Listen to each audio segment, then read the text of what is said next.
this was on the recommendation of the Director of Public Safety. So we define them as a tightly fitted woven cloth, or those paper medical masks that I think most folks are familiar with, designed for that purpose with the ear loops, and specifically suggesting that neck gaiters and those plastic face shields that you sometimes see people wear would not be approved. So finally, obviously this was drafted quite quickly after a discussion at a leadership meeting last week. And if Levy Court is inclined to move forward, I did make some very minor adjustments to the wording, which I would request that you would consider in lieu of the draft if you were to move forward. Basically, I added some language about attestation. Basically, they don't have to give personnel office a copy of their vaccination card. They could just sign a piece of paper saying that they have been fully vaccinated. And it's similar to the form that I understand the federal government will be using for their vaccination mandate. And rather than lay off as a consequence of failing to comply and phase 4, it would be more accurately stated as a furlough. Layoff often indicates that that's a nearly permanent separation. You pay out vacation, that kind of stuff. That's not what we would do in this case. We would wait until they either got vaccinated, got the verification, or the pandemic went away. That would probably be the best outcome. So I do have some minor wording changes if the commissioners were inclined to move forward with that, which better describes how we would handle that. Back to you, Mr. Vice President. Thank you, Mr. Quayla. Ms. Masson. Mr. Quayla, could you explain how do you move, or what constitutes the move from phase 1 to 2 to 3 to 4? Sorry, could you repeat that? Obviously, we start out at phase 1. What constitutes a move to go to like phase 2, to phase 3, or phase 4? So I was going to leave that up to the Director of Public Safety and the County Administrator to provide that kind of advice to the commissioners when the time came to submit a request. I expect that similar to tonight, a formal memo would be part of your packet explaining the reason for the need to move to the next phase, if the commissioners want to be in a position of making that decision.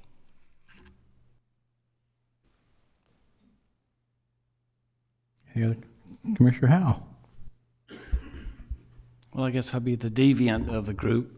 I don't know how you folks think about this whole thing, but in view of the fact that we're not going to meet back here until the 10th of September, I think we ought to scrap the idea until then.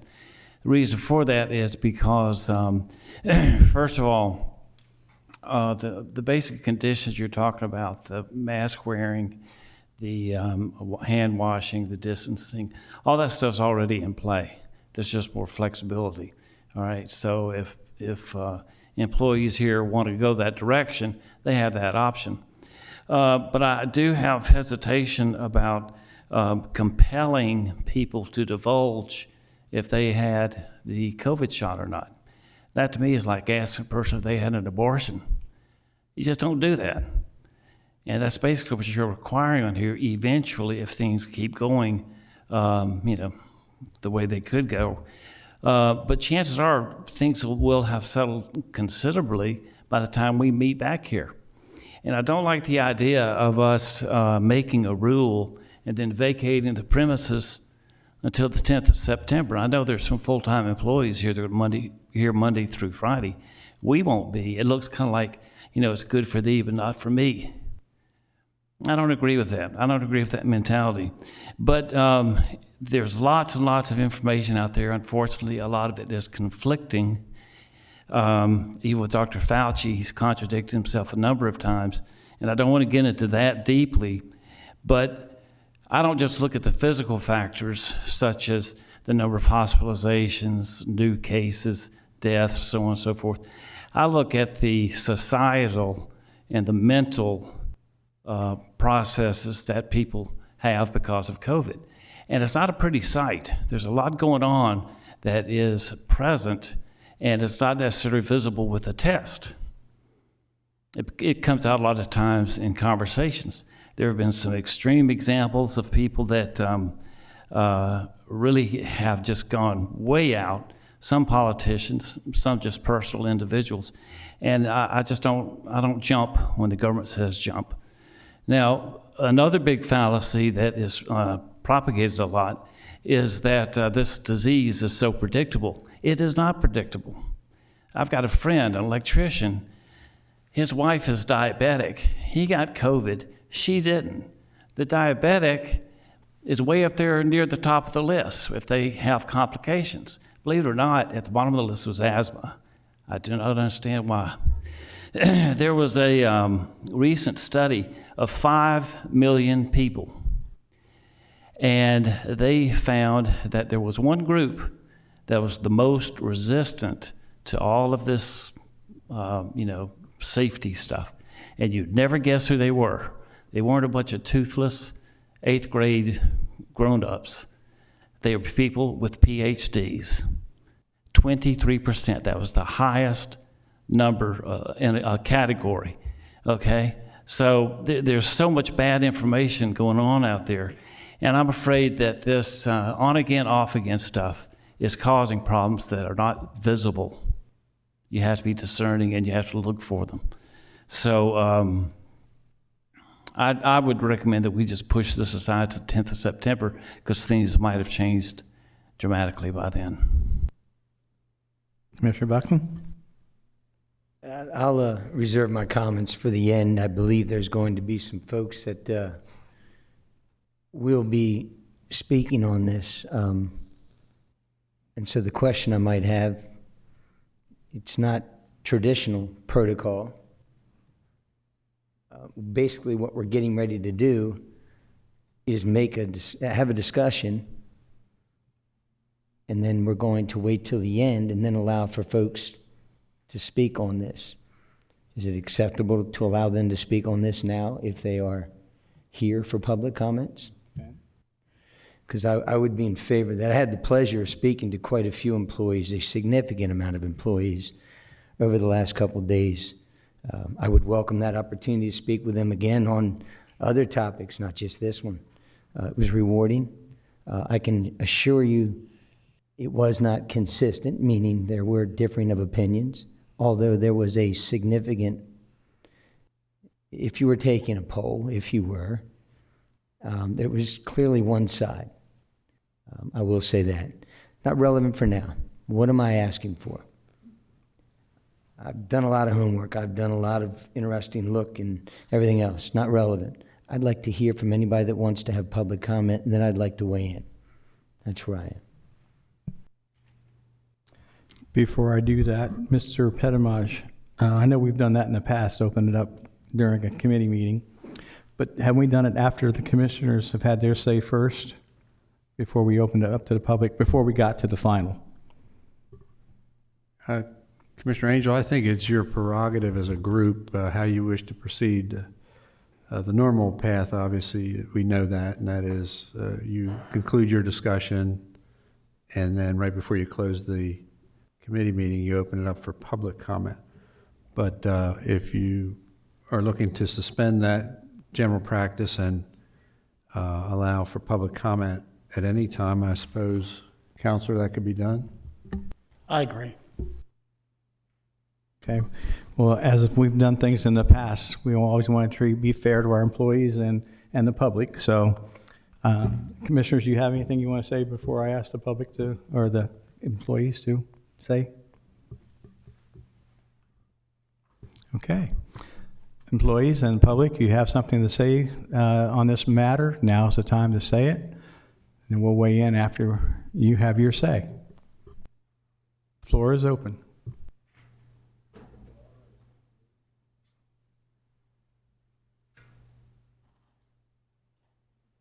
And there's 2 podiums, so you guys can line up so we don't have to waste time. We can get going.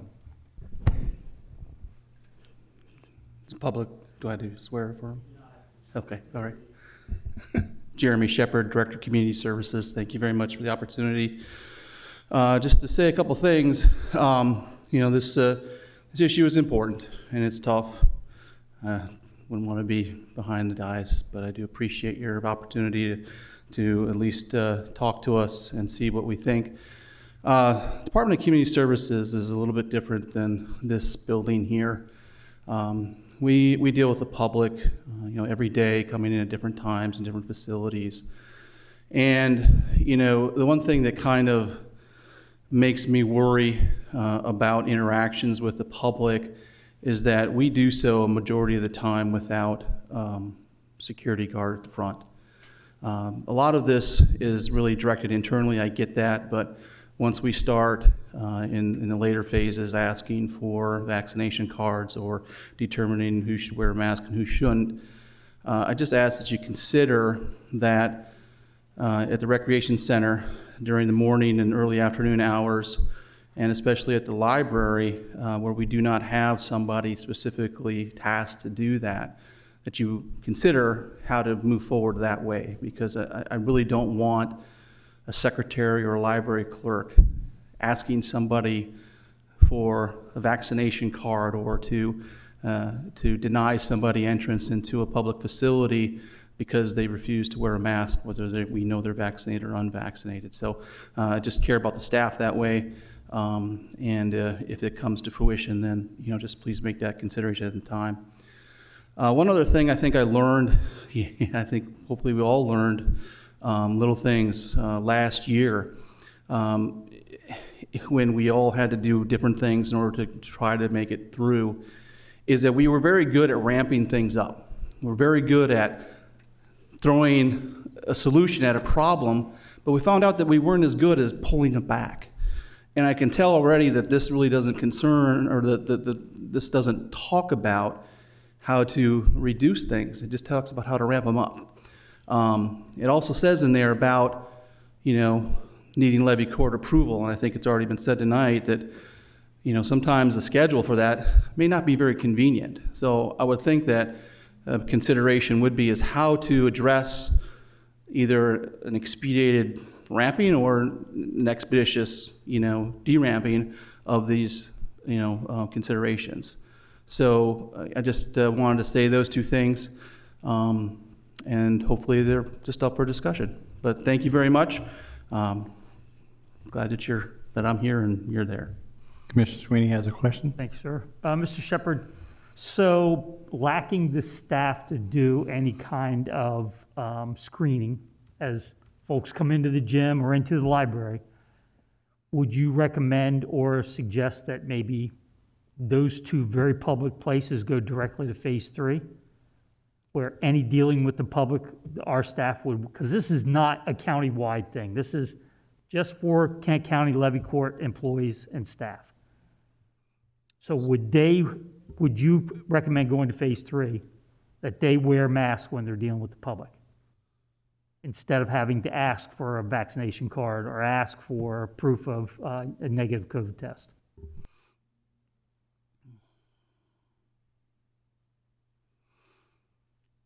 Well, yeah, that's a tough one. I have not really have to look at that again. My gut says no, so I'm just going to go with my gut. We just do what everybody else does, because once you start picking and choosing what you do, it becomes uneven and unenforceable. Yeah. Okay, thanks. Commissioners? Thanks, Mr. Shepard. Any other public comments or employees or public that want to make a statement? Please come forth. We got one online. Mark? Donna, you can proceed at this time. Okay, hi, my name is Donna Austin. I live in Clayton, Delaware. I'm not necessarily a government employee at the moment, or right now, but, what you guys do, other, areas in the state look at, you all piggyback off of each other. And yeah, mask mandates are a huge ordeal right now. In our schools, the governor, took the power away from parents, from the community to decide what was best for our children. I live in the Smyrna School District. My son's 7 years old. He's in second grade. when all this happened, he was in kindergarten. And I will say that masking my child considerably changed his behavior. You know, it brought out an anxiety in him that I never knew could exist in a kid, quite frankly. You know, they're pointless. The kids spend their days with masks and they chew through them. My brother chew through his every single day. It's not natural. There are so many studies out there that show you that the masks, although, yeah, they might help a little bit, but I've heard 70% effective. But for the other ramifications that it can have, there's other physical attributes that you have to take in mind for people. At this point in the state of Delaware, people over the age of 65 are the most susceptible to COVID, and that population is 93% vaccinated. And at this point, anybody who wants to be vaccinated and protect themselves can do so. They can make that choice for themselves. And I'm tired of the state of Governor Carney making the decision for us of how we need to proceed with our lives. And at this point, like I said, you know, we've been told the vaccination works, then fine. Anybody who wants it can get it. And the rest of us can make our own medical choices of how and what is best for ourselves. And so, you know, there need to be no mandates for anything in any of the buildings because we're all adults and we can make our own decisions. And that's all I have to say. Any questions? Thank you, ma'am. Anybody else? Again, if there's any callers on the WebEx line joining by phone, you can press *3 to raise your hand, *6 to unmute.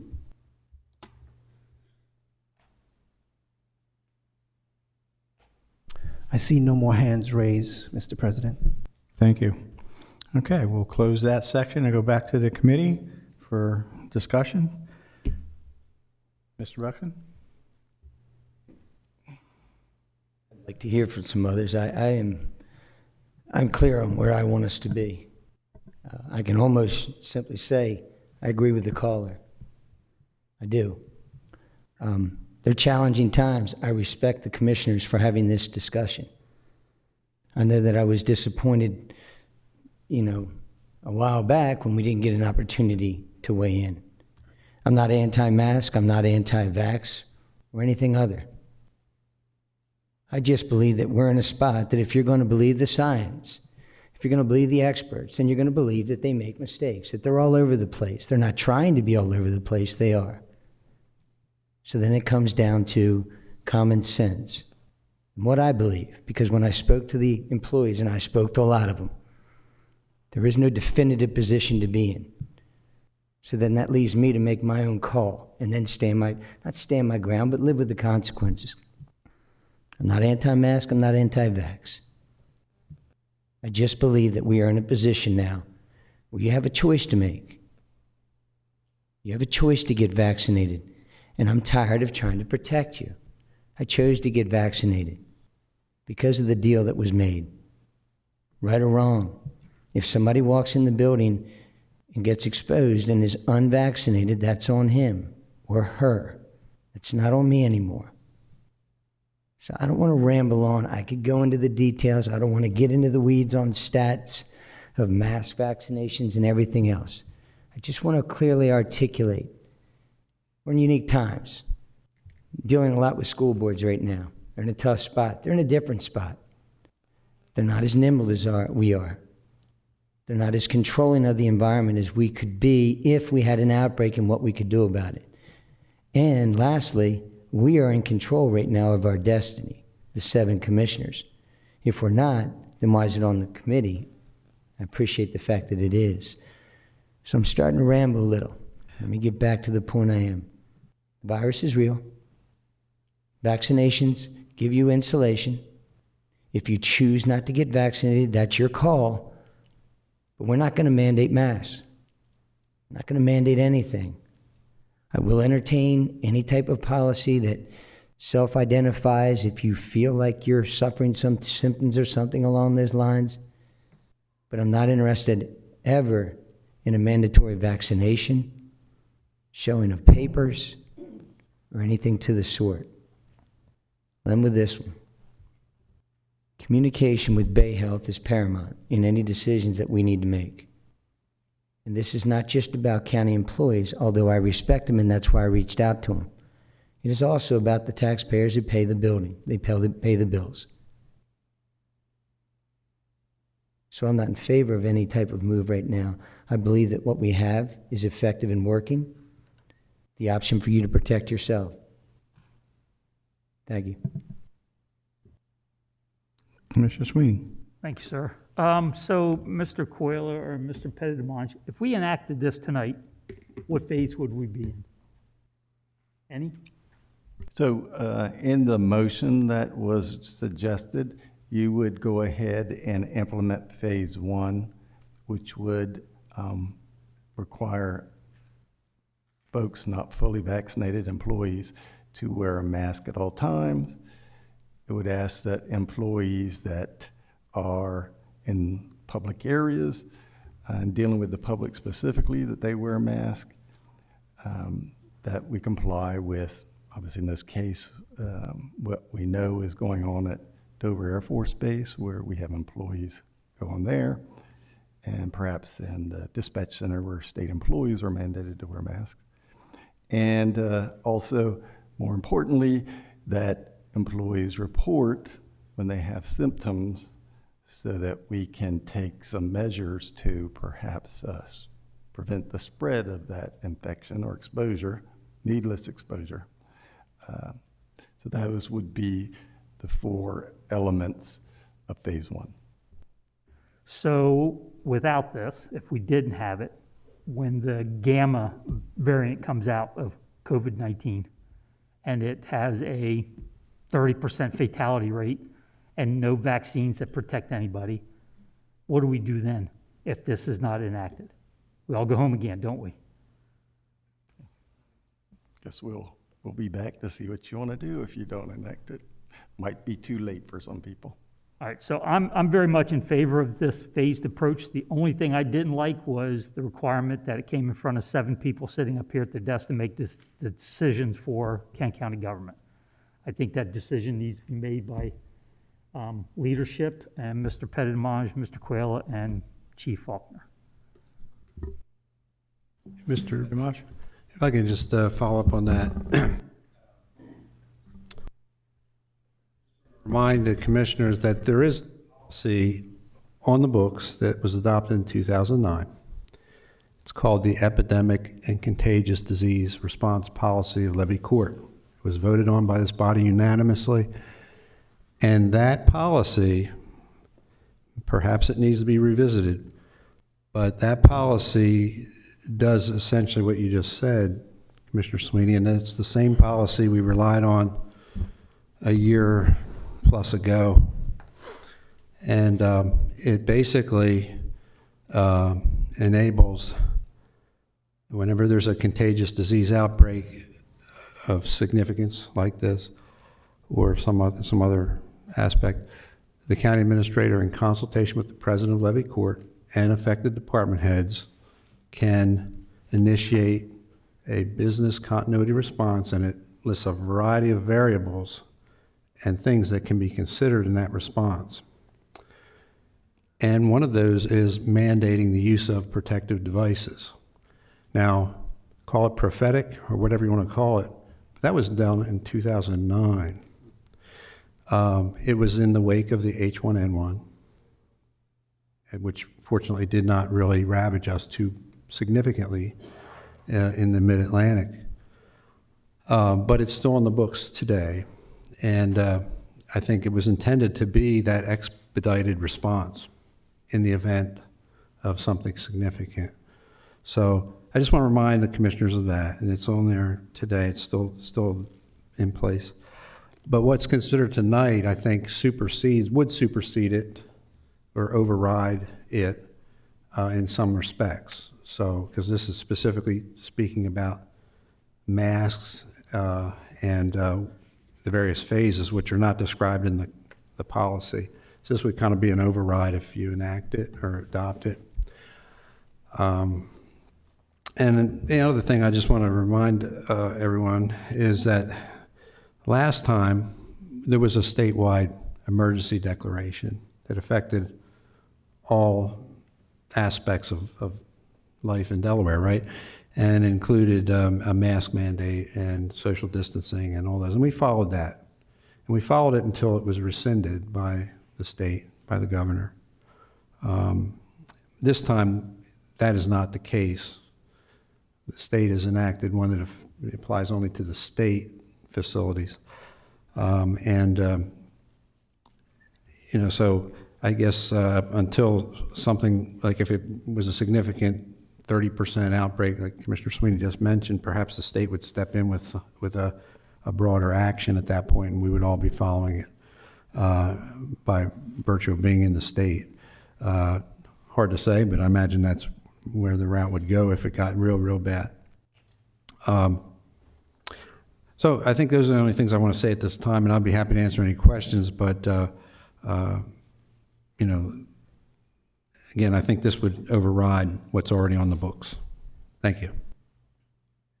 Any questions for Mr. Petimaj? Mr. Buxton?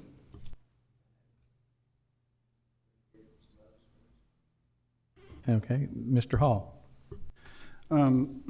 Just two things I wanted to throw out there. One, in response to Jeremy's comment, if we had to keep within the policy the requirement for visitors to wear a face covering at all times, I would want to move that into phase 4 because of that concern, and that we don't have a statewide mandate. And so we're asking county employees to be the enforcement agents of this policy. So when someone were to walk into the library or a park or come into this building, who is it that would have to stand up and say, you can't come in here without a mask? I think that we could encourage wearing a mask till the very last, until we move into a more severe phase or a more severe variant. But really, it should be what a county employee is going to do.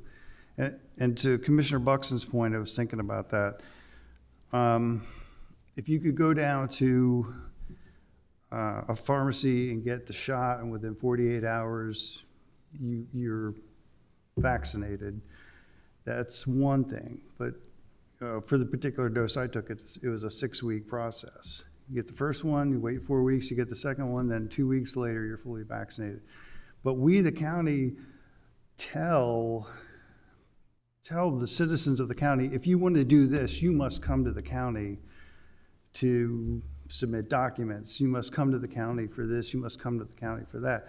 So whether they're vaccinated or not, or they're in the midst of getting vaccinated, our policy requires them to come in and interact with the county. So to that degree, I'm coming at it from a perspective of protecting the public, that we tell, you must come to us to do X, Y, or Z. And so I don't believe that we should be mandating everyone in the building be vaccinated. I'm not a fan of mandates. But I do think that we shouldn't do nothing. I don't think we should not have a policy, because if you look at the numbers, we're back into an upward curve, and that's risk. You have a risk of breakthrough, you have a risk of unvaccinated staff interacting with maybe unvaccinated public, and we're telling the public to come in here to do certain things. So I believe we do need a policy. I'm concerned that we shouldn't have our county employees enforcing it unless we absolutely have to, unless we reach some kind of critical state where it's obvious that, everyone must be wearing a mask, vaccinated or not. And I don't think we're at that point now.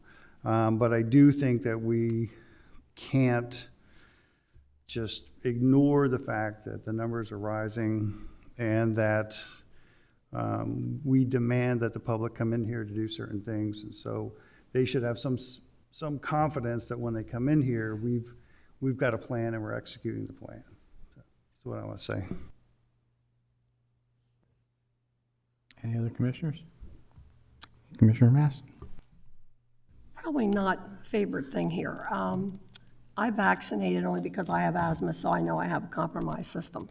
But I have 2 granddaughters right now that are suffering very badly with COVID. And I guess the other concern that I have is that the last that I knew, we have Mr. Quayla hired as the personnel director, and we have Mike pt.2, who is our county executive. And I have to agree with Commissioner Sweeney. I personally, and I know it's not favored by my counterpart here next to me, but I don't think that we should be telling them how to run this office. While I appreciate the fact that the employees want to have a say, the bottom line to me is it's Mr. pt.2 and Mr. Quayla's responsibility to make sure these employees here are safe, as well as the people that come in here. So I'm not sure, I don't want to make the decision for people that we've already paid to make the decisions. I don't think that's right. And if we already have a policy on the books that maybe needs to be tweaked with some of this terminology, that's fine. I don't support people being forced to wear masks. I don't support people being forced to be vaccinated. But what I don't want to do is, I don't want to be sick, and I don't want to make somebody else sick. But I still think we hire people to do their jobs. We should trust them to do the jobs and make the best decision possible that they can with the information at hand. Thank you. Anybody else? Commissioner Buxton? I suspect we could go on and on about this for quite a while. And I could get into the weeds on why I disagree completely with what was just said. But I won't. I'll just get back to what I said. Now's not the time. And we are in control. The policy doesn't speak to anything other than an emergency, correct? Ordered by the governor. Right? So that means that at any time you can, there's no measurable. It just says that if you deem something, it is, and then we can go into a position. I don't need a feedback, Mr. pt.2, but thank you anyway. Here's what I'll say, and I'll do it without a bunch of tone. I'm going to say it again. We're not there. You have the option to get vaccinated. I'm in favor of offering vaccinations to anybody that wants to get them, and in fact, if we're not doing that, we should be. I'm in favor of the purchase of N95 masks if anybody needs one. I'm in favor of, if there is an episode of sorts in this county building, providing the option of working from home temporarily while we purchase a rapid test to understand where they are. Okay with those things. I'm not in favor of mandatory masks for both the employees or the taxpayers who pay for this building, because we're not there. If Kent General or Bay Health indicates that we are, that's fine. But I am no longer in need of listening to health departments who have consistently got it wrong. They just have, and I'm not an anti.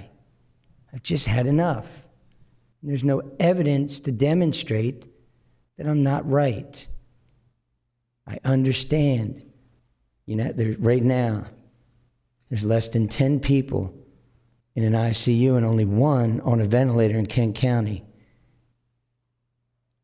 All of them have varying levels of extenuating circumstances. All of them have the option to get the vaccination to protect themselves to the best of their ability. But the deal was simple. Do the curve. Wear the mask. Do the restrictions. Wait for the vaccination. When the vaccination comes, open up. The experts that you are hanging your hat on to make these moves literally said that. And now they're wrong. So when Commissioner Sweeney says something about another virus, when will it end? When will it end? Because I can assure you this, God is my co-pilot. I have more risk driving home tonight as a vaccinated individual, way more risk driving home as a vaccinated individual than ever do getting in a fight with COVID and being seriously harmed. That's Fauci's words. That's why we're here. It's not my words. I'm not reciting all kinds of craziness or not, about masks and what they do or don't do, vaccinations, what's unproven and proven, all those types of things. I'm just stating what they told me when I made the deal. And I think it is unfair to ask our employees to come in this building and have to make that and be forced into that decision. Just do. It is what it is. Commissioner Sweeney. And just one more comment and then I'm done. I'm not sure, all the experts that I'm hearing from and reading and listening to have already indicated the masks work. We're not mandating vaccinations. We're not forcing vaccinations. We're suggesting them, but not forcing vaccinations on anybody. We're not taking anything away from anybody for not getting the vaccinations. Having to wear a mask, and I've started wearing this mask because COVID ends with me. The next variation ends with me.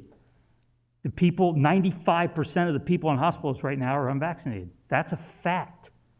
And if they had gotten vaccinated back in the early part of this year, we wouldn't be in this situation right now. So I became elected to make these decisions. We're a group of 7, not a group of 300. So we have to be mature enough to make these decisions. That's all there is to it. So I just have one question. If we don't act on this, Mr. Quayle, or if we don't act on this, we still fall back to policy 9-4, right? Which gives you the authority to do everything on this list anyway. Policy 8-3, yes. And it is on the books. I realize, that its exercise last time did cause some concern, and we heard commentary last meeting that if there were going to be any actions around the pandemic, that it was hopeful that it would come before the whole body. And so, being someone who wishes to seek peace and harmony in the ranks, I think that's why we're here. At least having the discussion. But I think you are right, Commissioner Sweeney, if nothing is done with this policy that's before you tonight to override what's already on the books, then that's what we have to go with. And that's the case. Commissioner Buckland. I'm not coming here with a mask on. So what are you doing about it? As an elected official, there's nothing we can do about it. But as an employee, there is something they can do about it. It's perfectly fine. Let me say a few words. That's not the case.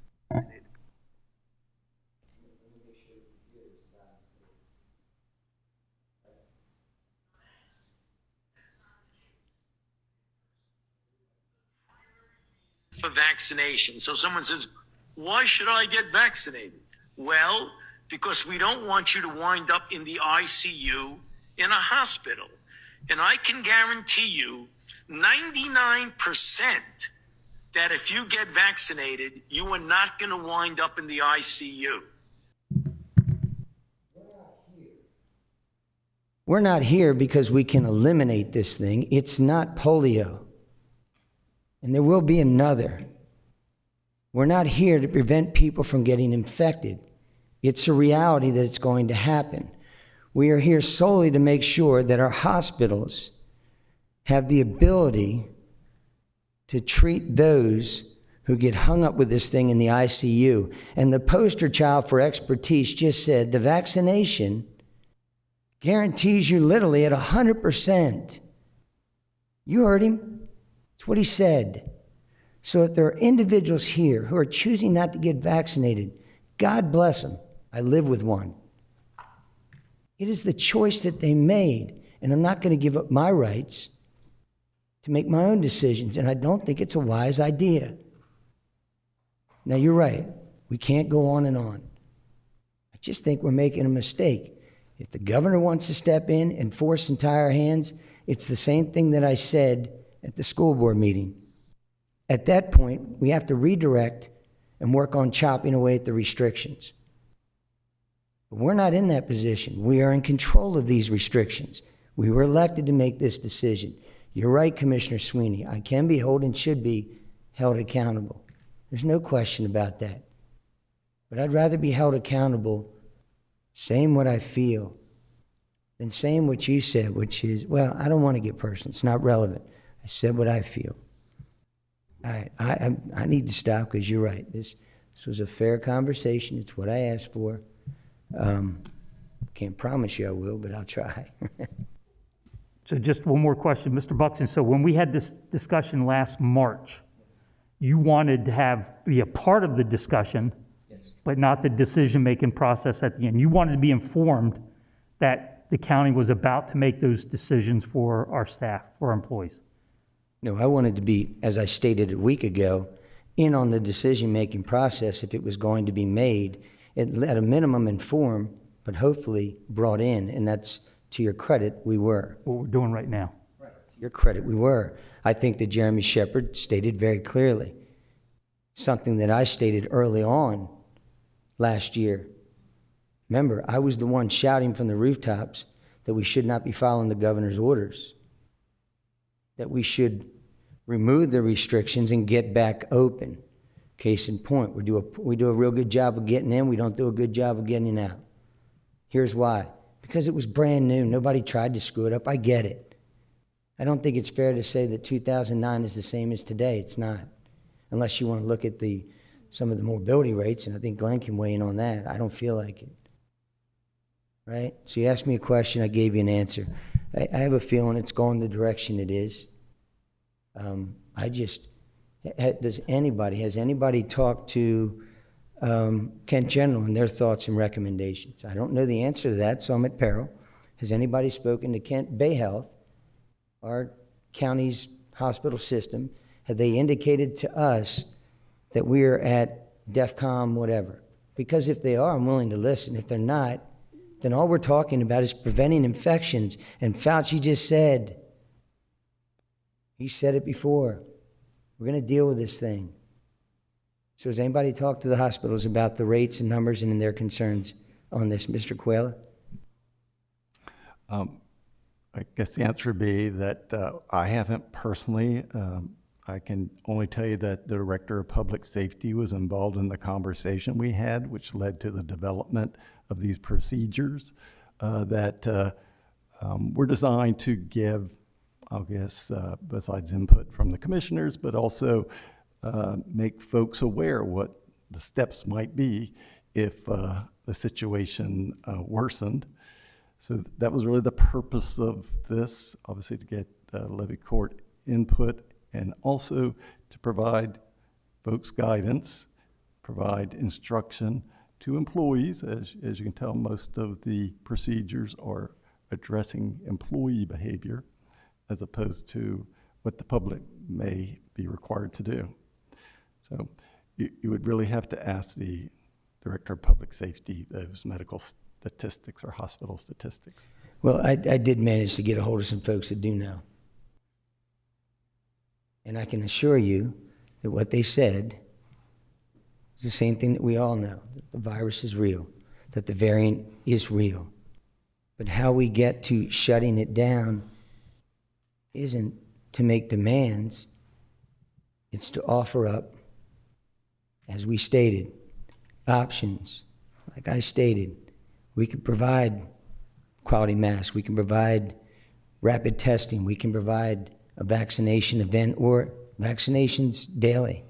We can do all those things to help support getting vaccinated and get to what Fauci said, which is 99% not going to an ICU, which is where we need to be, because if we are literally talking about infections and that's it, we're going to be here for years. And I don't think that's right to ask people to wear masks who took the vaccination, one that isn't even federally regulated, doesn't have FDA approval yet. You know? Anyway, I guess we're almost done, right? Anybody else?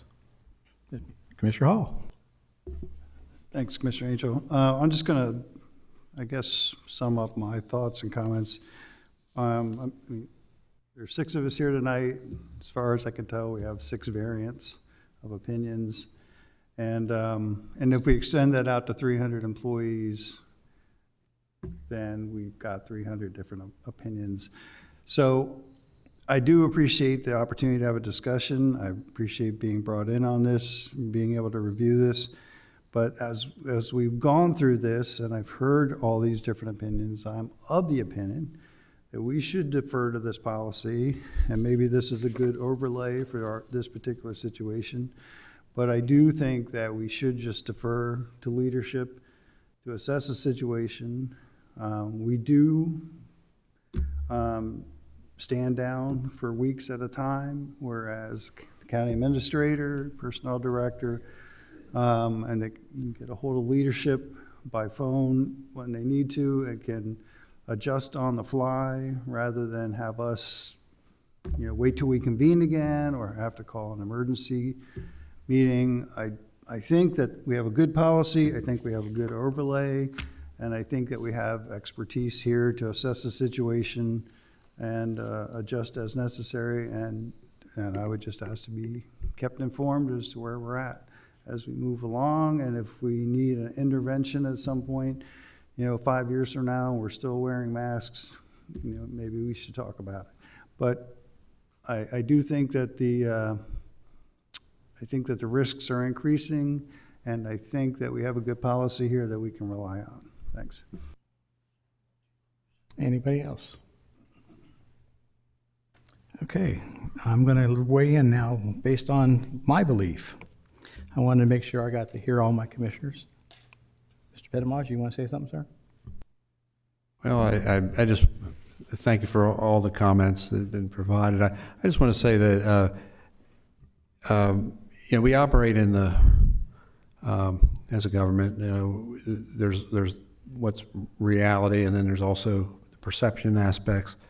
And I think that the minute that the news broke that the governor had enacted a policy or an order for state facilities, I started getting calls from employees asking if we were doing the same thing. Because I think there's a reasonable presumption amongst some people, that the state is acting in the best interest of its employees. And so what are we going to be doing for our employees? I learned this afternoon late that the city of Dover, effective tomorrow, anyone going into a city facility must be masked. That's going to add to the inquiries I'm going to receive, I'm sure. And I think it's reasonable on the part of people who work here to ask those questions. Why aren't we following suit? So that's the perception aspect of it, and whether or not we care. There's a perception of, do we care? And I got to be cognizant of that. We have 300 employees, and we want them to understand that we do care about their well-being. Even if it's error on the side of caution, we may have to make that call. And I just wanted to put that out there that, those influences are part of it.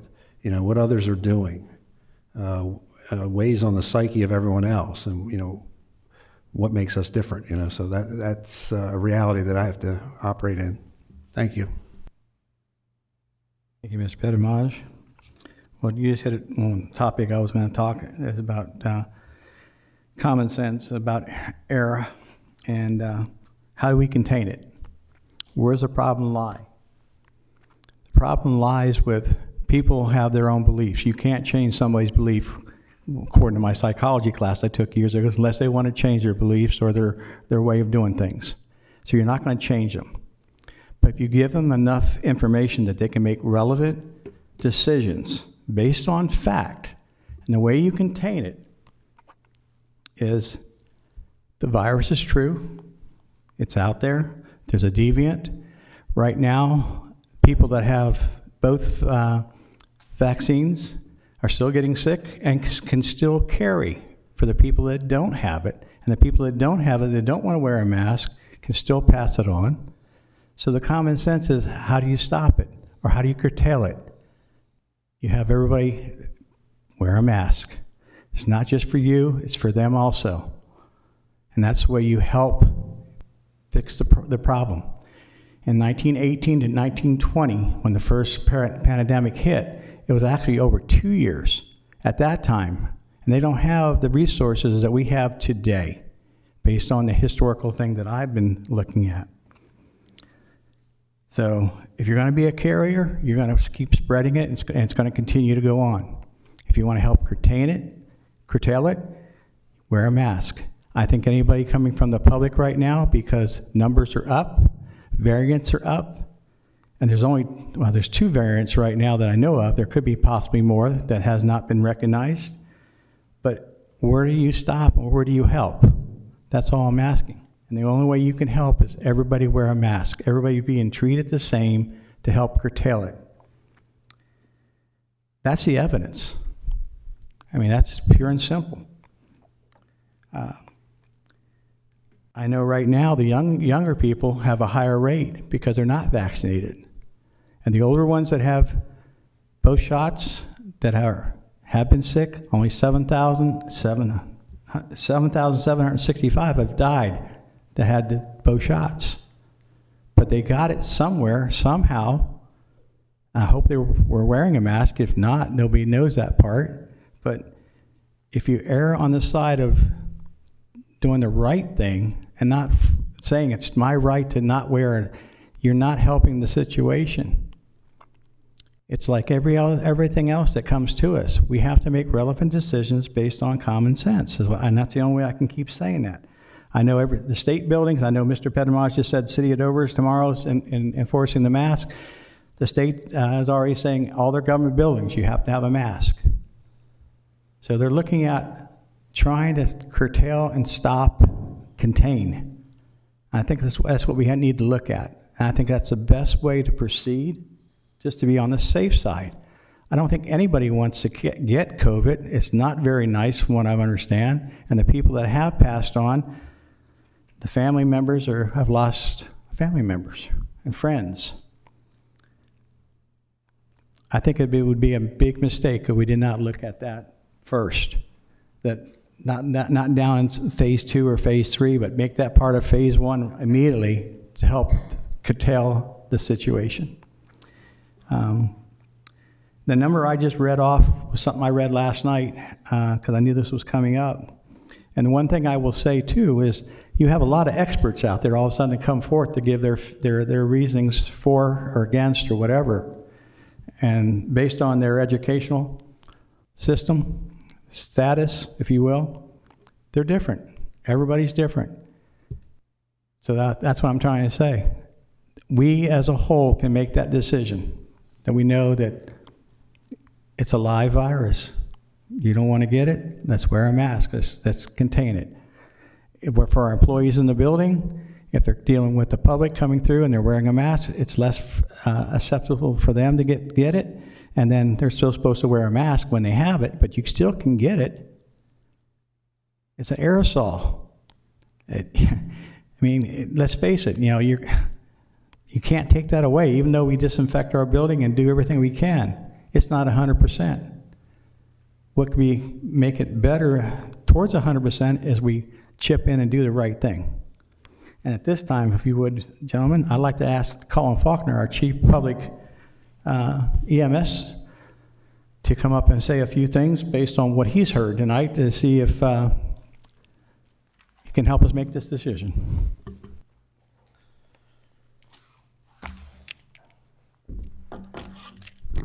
Thank you, Commissioner Angel, and quite frankly, and perhaps I'm a minority here, but I fully agree with everything you articulated just now.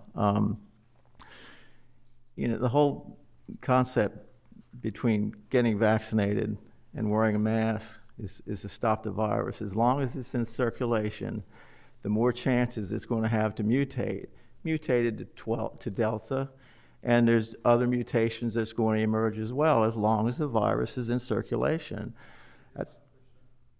Say again. Is your button pushed? Push it. Can y'all hear me now? Okay, great. Sorry about that. So the point is, as long as the virus is in circulation, it's going to have opportunities to mutate. It's just as simple as that. I like this policy. I think it's great, Alan. We discussed this. It's a vehicle. You either get in or you don't. It's an option for the county administrator and leadership of Levy Court to, to exercise when it becomes necessary. And, in medicine, we have a tendency to over-triage. And what that means is, you over-diagnose so you don't miss anything. And this is kind of like that. You overprotect yourselves so you don't miss anything. We know the masks work. We know washing our hands works, and all the things that we've done to help stop folks from getting impaired by the COVID-19. But and the state, quite frankly, sent me an email the other day through Health and Social Services encouraging me to encourage the commissioners and our leadership of Levy Court to follow suit with what they're doing in their state buildings. And this came from the Division of Health and Social Services through the Office of Emergency Preparedness. And I agree with that. I know there's different mindsets on this virus. I know of a lot of young folks that don't get it, but the fact of the matter is you can be a carrier. And I've been vaccinated, and I still wear a mask in congregate settings. And I wear a mask. My father's 99 years old. He's been vaccinated too, but when we go into the house, we look like, we're still masked up. We do that because it's like, 0.3, 0.6 microns in size. It's such a small thing. It can go through a lot of, through most cloth and things like that, which is why it spreads so easily. But I think this needs to be implemented by the Levy Court. That would be my opinion. I think it's the right move to make. Leadership, I know from working with leadership over the years, that they don't recklessly enter into decisions, but I think this is a method of us protecting ourselves and protecting the public and asserting ourselves along with national initiatives to curtail the virus. I know I'm not going to convince everybody, but I do think it's important. As long as the virus is in circulation, it's going to mutate. It's just plain going to mutate. And the Delta variant is the predominant virus. It's the predominant variant now. And if not Delta, as long as it's out there, it's going to mutate into something else. And we've learned a lot, the scientists have, in developing a vaccine as quick as they could. That's, outstanding that they were able to pull that off, but they may not be so lucky next time if a worse variant comes along. And it takes, for example, it starts attacking our younger people or folks that aren't necessarily immunocompromised, healthy people. My brother-in-law died from the COVID virus, and he could have probably thrown all of us over a house. I mean, he was a strong man. And his wife would not be able to throw us over a house. She survived, and he did not. And so it knows, while it does, affect certain demographic, it's not etched in stone. It can affect anybody, children and younger people, middle-aged folks, and things like that. But if we don't take these precautions, we're just going to be spreaders. We're just going to have an opportunity to spread it around amongst everybody that we come into contact with. And I like the policy. I think it's a good policy. I don't think it'll be entered into recklessly. I know it won't be. And it's a way for us to protect ourselves and protect our visitors, and hopefully help do our part in eradicating the virus. And well, Chief, that's why I wanted to ask you, because phase 3 for visitors doesn't come in until phase 3 for all face masks. Right. So, and by the time they're walking in and out, they still could be carrying and passing it on. That's why I was bringing that up. And the one thing I didn't say was that recently it just came across that mammals are passing the COVID, a herd of deer. Yeah. Now, eating the deer, you don't get it. but they found the COVID in with deer. Now they're checking for other mammals. So there's other things that we don't know that's going on that people can be dealing with, and that's that outside, we don't know out of the box. That's why I'm pushing for this mask, so we can help contain it and curtail it up front. So that's why I wanted to have you say that, but I want you to look at phase 3. The masks don't come in for the public till phase 3. I think it needs to be